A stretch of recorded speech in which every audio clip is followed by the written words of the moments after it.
Start.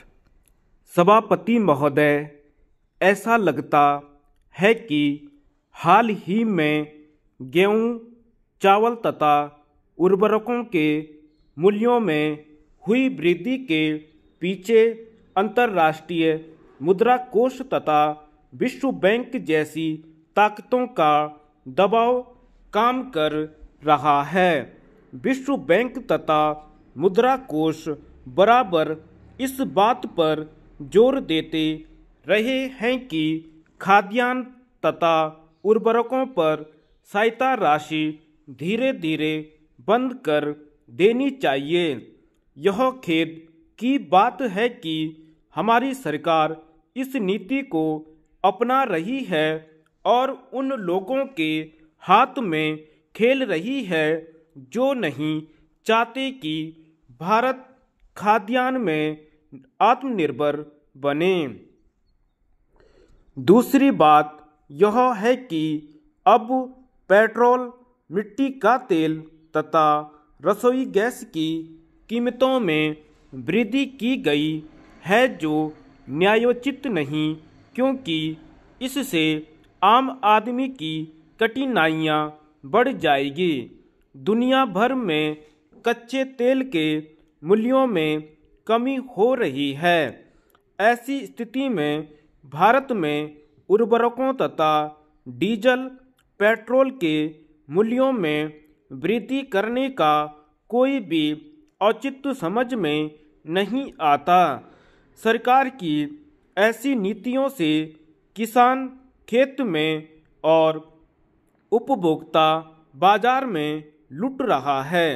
उपभोक्ता समझता है कि किसान को आज का मूल्य ज़्यादा मिलने से खाद्यान्न की कीमतें बढ़ रही हैं, लेकिन दरअसल किसान को भी खाद्यान्न की ज़्यादा कीमत नहीं मिल रही है। मसलन गेहूं का बिक्री मूल्य 18 रुपये प्रति क्विंटल बढ़ गया है, जबकि किसान को केवल 5 रुपये क्विंटल दिए जाएंगे। शेष 13 रुपये प्रति क्विंटल कहाँ जाएगा, समझ में नहीं आता। मेरा सुझाव है कि किसानों को उत्पादन का क्षेत्रवार मूल्य मिले, क्योंकि हर क्षेत्र में जमीन और पानी के अंतर के कारण उपज पर लागत अलग अलग आती है। फिर किसानों को अखिल भारतीय स्तर पर उत्पादन का एक जैसा मूल्य क्यों दिया जाता है? मेरा सरकार से अनुरोध है कि वह इस पर पुनर्विचार करे और जल्दी से जल्दी किसानों के लिए ऐसे कार्यक्रम बनाए जिनसे किसानों को अधिक से अधिक लाभ पहुँचे। माननीय मंत्री जी, मेरा निवेदन है कि सुरक्षा के मामले में राज्य सरकारें अपनी जिम्मेदारी सही ढंग से नहीं निभा पा रही हैं। कुछ राज्य सरकारें इस संबंध में दी गई रियायतों तथा अनुदानों का दुरुपयोग भी कर रही हैं। मेरे विचार में कोई भी विकास योजना बनाते समय पर्यावरण का ध्यान अवश्य रखना चाहिए। इससे तालमेल बिठाकर ही योजना बनानी चाहिए। जब श्रीमती इंदिरा गांधी प्रधानमंत्री थी, तब पर्यावरण सुरक्षा पर जोर देने वालों को व्यापक आलोचना का सामना करना पड़ता था। यहाँ तक कि उन्हें पाश्चात्य सभ्यता से प्रभावित समझा जाता था। लेकिन अब स्थिति बदल चुकी है। लोगों में पर्यावरण के प्रति काफ़ी जागरूकता पैदा हुई है, लेकिन फिर भी हम इस प्रश्न पर आम जनता को शिक्षित करने की दिशा में पर्याप्त कार्य नहीं कर सके। अतः मेरा अनुरोध है कि सरकार विभिन्न स्थानों पर पर्यावरण पर सेमिनार आयोजित करें। आज नौकरशाही का बोलबाला है। उनका ध्यान सिर्फ एक सफल मॉडल पर ही रहता है। किसी क्षेत्र में अगर कोई एक मॉडल सफल हो गया तो वे उसे हर क्षेत्र में कार्यान्वित करने का प्रयास करते हैं। यहाँ तक कि कुछ राजनीतिक भी इसी ढंग से सोचते हैं।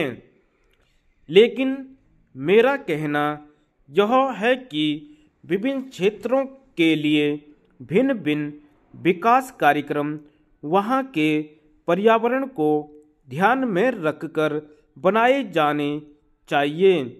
आज स्थिति यह है कि भारत की केवल 11% भूमि पर जंगल हैं। सरकारी आंकड़ों में इसे 22% दर्शाया गया है, लेकिन इसमें से आधा जंगल बिल्कुल काट दिया गया है। यदि जंगलों की भूमि विकास योजनाओं के लिए दी गई तो 35% में जंगल रखने का सरकार का लक्ष्य पूरा नहीं हो पाएगा। अतः पर्यावरण सुरक्षा के लिए यह अत्यंत आवश्यक है कि जंगलों का पूरी तरह से संरक्षण किया जाए तथा पर्यावरण के संबंध में लोगों के मन में जो भ्रम हो उसे भी दूर किया जाए। उपाध्यक्ष महोदय, जनता पार्टी की आर्थिक नीति के बयान में कहा गया है कि प्रत्येक कार्यक्रम को क्रियान्वित करने में गांव के स्तर से लेकर प्रशासन के उच्चतम स्तर तक जनता के सहयोग और साझेदारी की व्यवस्था की जाए। इस भावना के अनुरूप देश के लगभग 2 दर्जन से अधिक राजनीतिज्ञों, विधि और प्रशासन विशेषज्ञों ने एक संयुक्त बयान जारी करके सरकार से अनुरोध किया है कि वह पंचायतों को लोकतंत्र की आधारभूत इकाई मानकर उन्हें इस व्यवस्था के संरक्षक के रूप में विकसित करें। जनता पार्टी ने प्रशासन के विकेंद्रीकरण पर विशेष बल दिया है। इसके अनुसार उन्हें अधिक स्वायत्तता प्रदान की जाए और उसकी शुरुआत गांवों और तहसीलों की पंचायतों से की जानी चाहिए। कुछ वर्ष पूर्व इस कानून द्वारा पंचायत राज की स्थापना की गई थी। तब उद्देश्य यही था कि जो अधिकार जनता का है और जिस दायित्व को संभालने की अपेक्षा की जाती है उसे जनता को सौंपा जाना चाहिए। लेकिन सिद्धांत रूप में ऐसा नहीं हुआ, क्योंकि ऐसा करने पर प्रदेश सरकार के अधिकारों में कटौती हो जाती है जो उन्हें मान्य नहीं था। प्रदेश सरकार के पास जो वित्तीय और प्रशासनिक अधिकार थे उनको वे गांव पंचायतों को नहीं देना चाहते। उन्हें इस व्यवस्था में सबसे बड़ा खतरा यह नजर आया कि नेतृत्व 20% शहरी हाथों से निकलकर 80% देहाती हाथों में चला जाएगा। यही वजह थी कि गांवों की बराबर उपेक्षा होती रही और गरीबी तथा बेरोजगारी बढ़ती गई। लेकिन अब वर्तमान लोकसभा तथा जनता शासित प्रदेशों में ग्रामीण प्रतिनिधित्व 1/3 से भी अधिक हो गया है। जनता पार्टी के नेतृत्व, विचार और व्यवहार से भी यह सच्चाई उजागर होती है, जिसके लिए वे बधाई के पात्र हैं। अब आवश्यकता इस बात की है कि गांवों के विकास से ही शहरी विकास में संतुलन कायम किया जा सकता है। धन्यवाद।